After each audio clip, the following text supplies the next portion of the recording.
Hello, book lovers, and thanks for listening. I post new chapters every week. If you like my work, please remember to like and subscribe to help me build my channel. The Stillwater Girls by Minka Kent. Narrated by Jennifer Schafer. Chapter 11. Wren. Side shivers as I wrap my arms around her. We're hunched together on the edge of her bed in the corner of our cabin, covers wrapped around us as if they could possibly protect us from the strange monster who sits at our table and fusses with our kerosene lamp. Haven't used one of these in ages, he says as the flame begins to lick the inside of the glass. The throw of light against his face highlights the marks and rivulets in his skin. Harsh lines and deep, scarred circles fill his cheeks and forehead and run from the corners of his nose to the sides of his mouth.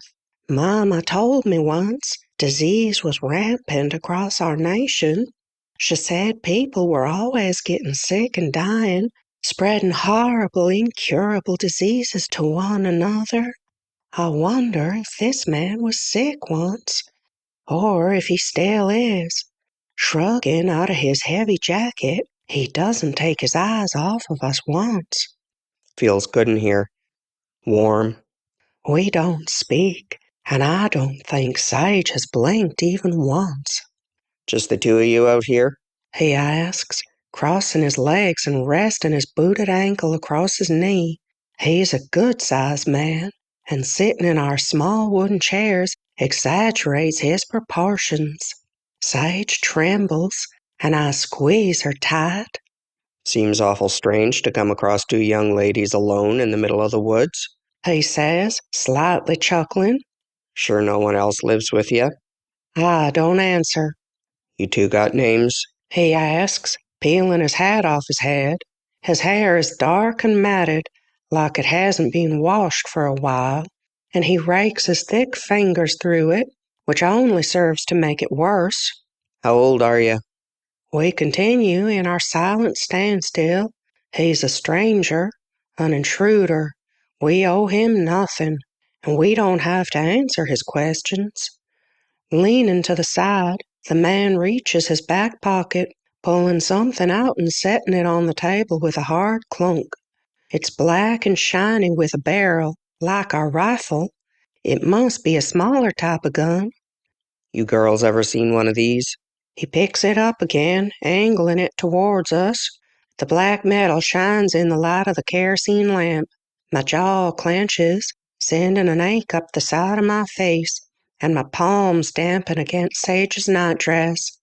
The prickle of sweat beneath my armpits follows next, and I realize I've yet to stop shaking since he barged in here and filled our home with his towering presence. Don't suppose you have any plug-ins out here? He asks, glancing around our cabin.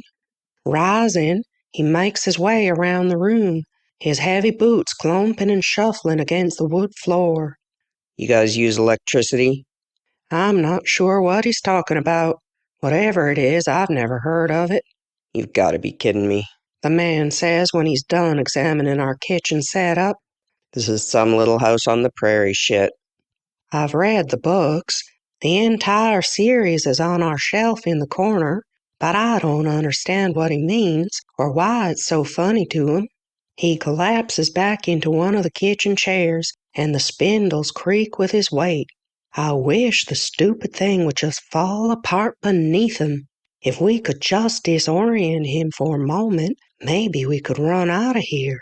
Then again, it's cold outside, and we wouldn't have time to properly lace our boots or secure our coats. And with no food or water, or any idea of which direction to go, we'd likely die of hypothermia before the sun comes up. Where are your parents? He asks, resting his shadowy jawline against his fist. From here, I see that his nails are caked in dirt, and I wonder how long he's been journeying through the forest. I know it isn't just you two. The stranger pinches the bridge of his nose. Look, I don't want to hurt you girls, but I'm looking for someone, and I feel like you could probably point me in the right direction. So if one of you doesn't speak up, He rises, his towering height blocking the warmth and glow of light from the fireplace. Tramping across the room, he makes his way to Sage's bed and, without saying another word, reaches out towards us. I shut my eyes and hold on to my sister so tight she yelps, but in an instant I lose her, her skin sliding beneath my grip as he jerks her out of my arms. "Ren!" my sister cries, and I peer through one squinted eye. He has her now. All that's left beside me is a cold void and a mess of blankets. Her nails dig into his arm, but he doesn't so much as flinch. Wearing a leer that turns my blood to ice, he stares at me with squinted eyes. let's try this again. What's your name? My chest squeezes when I notice the thick tears gliding down my sister's pale cheeks. If he does anything to her, it'll be my fault. I didn't hold on tight enough. I stubbornly refuse to answer him, but finally I say, "Ren." And hers? His arm rests beneath her pointed chin, covering her entire neck. One powerful squeeze would snap the life right out of her small body. "Sage," I say, eyes darting from hers to his and back. How old are you? He asks. 19, I answer, swallowing the lump in my throat. She's 18. Where's your parents? Our mother went to town to get supplies. I lie. She'll be back soon. Any minute now. His lips pull up at the side, revealing sallow teeth. But this isn't a happy smile. You think I'm an idiot? He squeezes my sister tighter, and she gulps for air. I've been coming around here for days. Nobody here but you two. The man glances around. But I see over there you got 4 beds, and on the wall I see 4 hooks, but I only see 2 coats. Lie to me again, Ren, and you're not going to like what happens. I have to look away. So who else is missing from the party? He asks. I'm afraid to lie to him, so I blurt out the truth. Our sister Evie. She went with Mama to town. His hold on Sage appears to loosen, but he isn't letting her go just yet.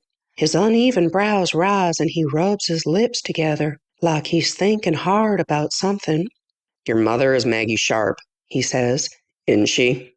Shaking my head, I say, I don't know who that is. I've never once thought about whether Mama had a proper name or not. I called her Mama, Sage called her Mama, and so did Evie. There was never a reason to call her anything else. Bullshit, He says, spittle flying off his lips. What's your mama's name then? She doesn't have one. My voice shakes. I speak the truth, but the way he looks at me makes me feel like I'm fibbing. His barrel of a chest rises and falls as his head cocks to one side. Don't play games with me, Ren. Placing my hand across my galloping heart, I say, Honest, she's just Mama. What'd your daddy call her? He asks.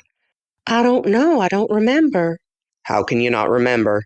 He died a long time ago, I say, along with our older sister Imogen, but I don't share that with the stranger because it's neither here nor there.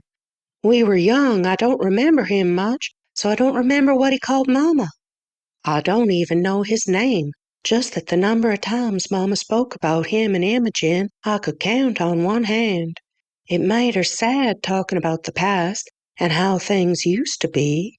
I can't imagine losing your husband and your first child would be something you'd want to bring up more'n you had to. Seeing her blue eyes turn glassy as she struggled to keep her composure always tore me up, so after a while I stopped asking. Their bodies are buried out back, their graves marked by a weeping willow tree and a bed of red impatiens that Mama plants every spring because they were Imogen's favorites. All I really know about them is that Daddy had auburn hair and a big laugh, and Imogen looked just like me. You could have been twins, Mama always told me. Spitting image of your big sister. The stranger groans, rising and letting Sage go. She falls to the floor, then scrambles across the room and back into my arms. I've been walking these woods for days. he says. I'm tired and I don't have much patience left. Now I don't want to snap on you girls or do something I'll regret in the morning. So I'm going to let you get to bed and we'll try this again when the sun comes up. Sage glances up at me and I try to steady my breath so I can calm down. He dims the kerosene light until the flame dies down, and then shoves his gun into the waist of his pants before ambling across the cabin towards Mama's bed. Wrapping his meaty hands around the footboard, he begins to shove his body weight against it. The wood spindles screech against the floor as the bed slides forward, and he grunts with each push. I don't ask what he's doing. I already know. By the time he's finished, the bed is pushed up against the door, our only way out, save for a couple of small windows. As soon as the bed is positioned where he wants it, the man kicks off his boots and unbuttons his flannel shirt. A moment later, he's under one of Mama's quilts, wasting no time getting cozied up. Go to sleep now, girls, He says. Morning'll be here soon. Slipping my hand into my sister's, I lead her to Evie's bed, the one farthest from this stranger, and we climb in. I let her go first, hoping she'll feel safer if she's sleeping between the wall and myself, and I tuck the covers around us. Turning on my side, I keep a squinted eye on the man, because my gut tells me not to let him out of my sight for more than a second. I'll watch 'em all night long if it means keeping us safe and alive. Besides, I couldn't sleep if I tried. Not with him here. Not when I don't know who he is or what he wants with us, or what he's planning to do with us tomorrow. End of chapter 11.